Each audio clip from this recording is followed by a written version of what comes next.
एक बार एक कलाकार 3 सुंदर गुड़ियों को लेकर बादशाह अकबर के दरबार में आया। ये गुड़ियां बिल्कुल एक समान थी। उनमें इतनी समानता थी कि उनके बीच अंतर करना बहुत मुश्किल था। अकबर को गुड़ियां बहुत प्यारी लगी। उसने कहा, ये गुड़ियां मुझे बेच दो और मैं तुम्हें इनकी अच्छी कीमत दूंगा। कलाकार ने कहा, जहांपना, ये गुड़ियां बेचने के लिए नहीं है।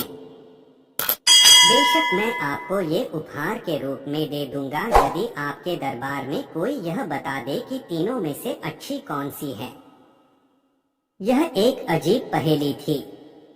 अकबर ने गुड़ियों को उठाया और करीब से देखा, किंतु तीनों गुड़ियों में इतनी समानता थी कि अकबर यह नहीं कह सका कि कौन सी अच्छी है।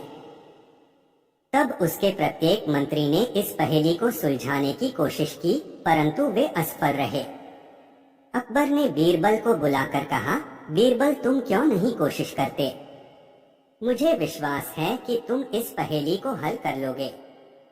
बीरबल अकबर की ओर सम्मान से झुका और गुड़ियों के पास गया। उसने प्रत्येक गुड़िया को हाथ में उठाया और बड़ी बारीकी से उनको देखा।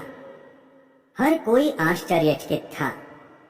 उसने एक गुड़िया के कान में फूंक मारी। हवा उसके दूसरे कान से बाहर आ गई। फिर उसने दूसरी गुड़िया के कान में फ्रिंक मारी, किंतु इस बार हवा उसके मुंह से निकली। जब बीरबल ने तीसरी गुड़िया के कान में फूंक मारी तो हवा कहीं से भी बाहर नहीं निकली।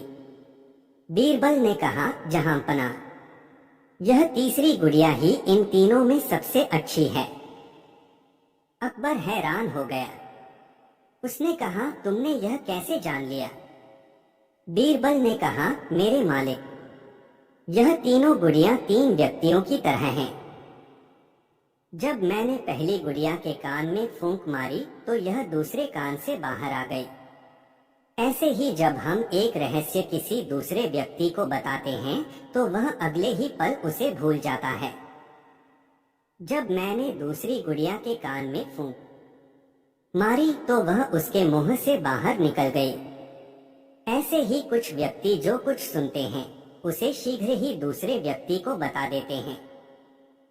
ऐसे व्यक्ति कभी रहस्य को छुपाकर नहीं रख सकते, किंतु जब तीसरी गुड़िया के कान में फूंक मारी तो हवा कहीं से भी बाहर नहीं आई।